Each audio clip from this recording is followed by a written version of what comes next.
It is better to go to the house of mourning, giving all praises to Yahawah, bahasham, Yahawashi, bahasham, Racha, Kodash. Double honor to the apostles and elders of great millstone that rule well, and labor in the word and doctrine. Shalom and peace, may that be unto the elect of the nation of Israel. This should be another quick hit. So Ecclesiastes 7:2 reads, "It is better to go to the house of mourning than to go to the house of feasting, for that is the end of all men, and the living will lay it to his heart." So it's better to be in an afflicted spirit, especially knowing this truth. Okay, generally, is people in the world,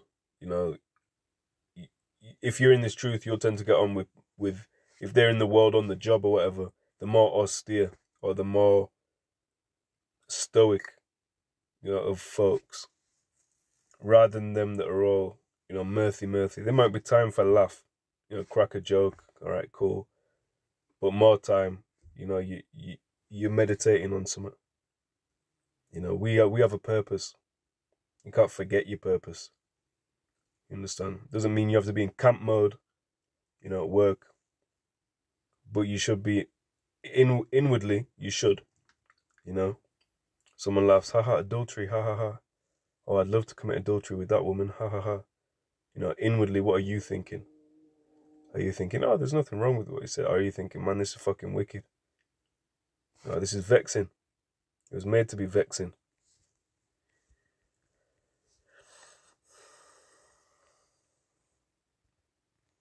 We were put here for a punishment, right? Not to live it up.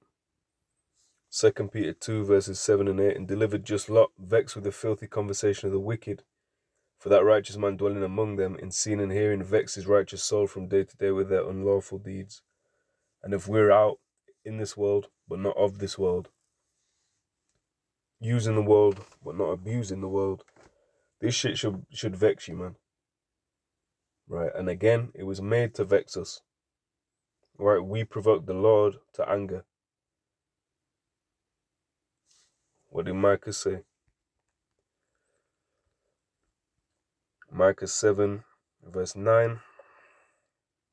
"I will bear the indignation of Yahawah, bahasham, Yahawashi, because I have sinned against him.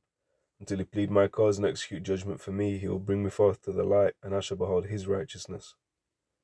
Right? But a lot of Jake wants to behold their own righteousness.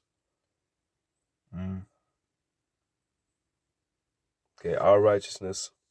And this scripture I'm about to pull is referring to us that is striving, striving to do the truth. We refer to ourselves as the hopeful elect. Not that we know that we're of the elect, but we're hopeful that we are of the elect. Our righteousness, we can't be justified by the works of the law, leading on from the last video. And that should vex you as well, thinking back on how you were in the world before you woke up to this truth. Thinking about all the laws you broke, how much you must have provoked the Lord, but we're still here. So we have to say Thawad Yahawah, bahasham, Yahawashi for that. We could all get taken out, and we still can. We still could. I'll read the scripture and then I'll get a scripture on what Apostle Paul said. So this is Isaiah 64 and verse 6. "But we are all as an unclean thing, and our righteousnesses are as filthy rags. And we all do fade as a leaf, and our iniquities like the wind have taken us away." Okay? So we're all like unto a filthy rag. You click into that word in the Hebrew, it's a menstruous rag. And that's an unclean thing. Of course. So that's what us that are striving. You can never be puffed up, think that you're righteous. Even compared to these jakes in the world. Yeah. But we were them jakes in the world. Until that day's come, you don't know who's who. You don't know if you could get flung back in the world. Now, the Lord doesn't really need us. He can take you out the truth this second and bring another brother, more diligent, more wise, that's not been in it as long, for example, and have you get replaced. So that should always keep you on your toes as well. Now, this is what Apostle Paul said, bearing in mind most of these, the New Testament was written by Paul. or spoken by Paul. This is 1 Corinthians 9 and starting at verse 24.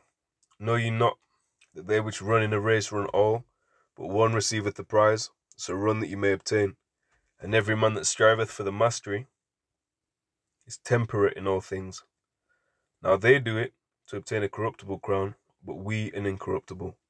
So them in the world, whether it be NBA, UFC, whatever accolade they're looking for, even in a job, career, monetary success, which if you're looking to improve your situation, say you live with family and you'd like to get a place where you're able to keep the Sabbath, have certain, to forward yourself in this truth. Of course, you're forwarding yourself physically, but again, to aid in this truth. Your mind is geared towards, well, if I move out of this situation, Lord willing, it would help me with the ministry, for example. But these people are out there chasing that bag.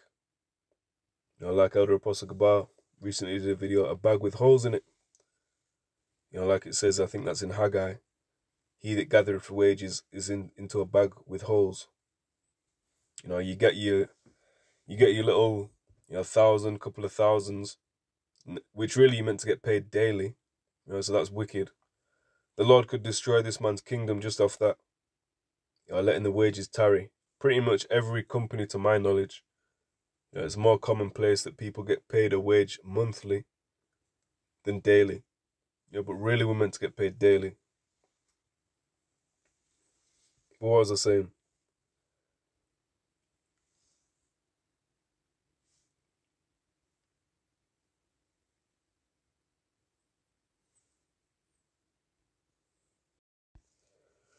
Right, so your little dollars come in, and then just for the sake of make it easy, let's say $100 come in.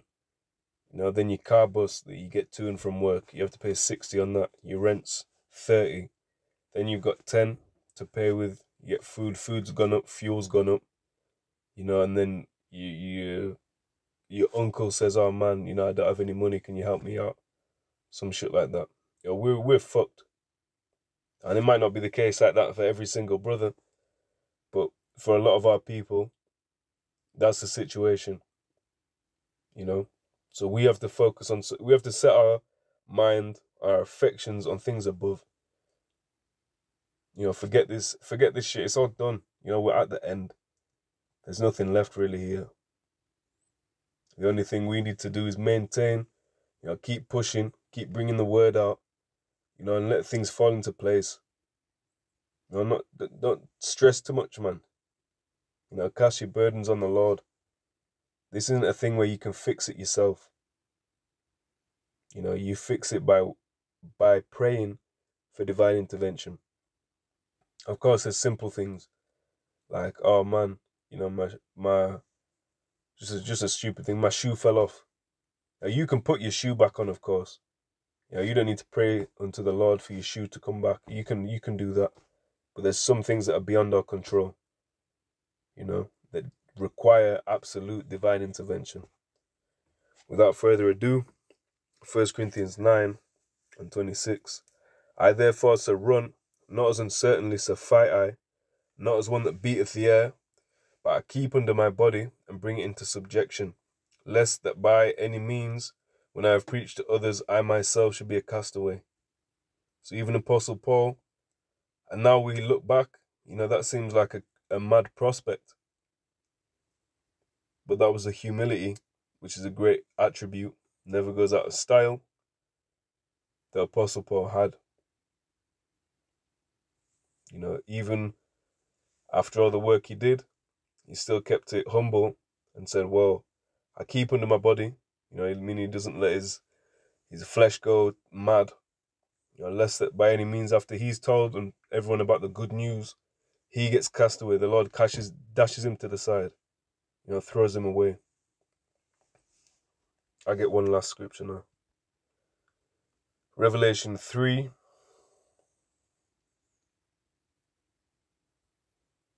Verse 15 and 16. I know thy works, that thou art neither cold nor hot. I would thou wert cold or hot. So then, because thou art lukewarm, and neither cold nor hot, I will spew thee out of my mouth.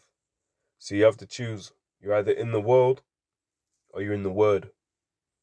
Right? You're either in the truth or you carry on in this man's system of lies. And see how that gets you.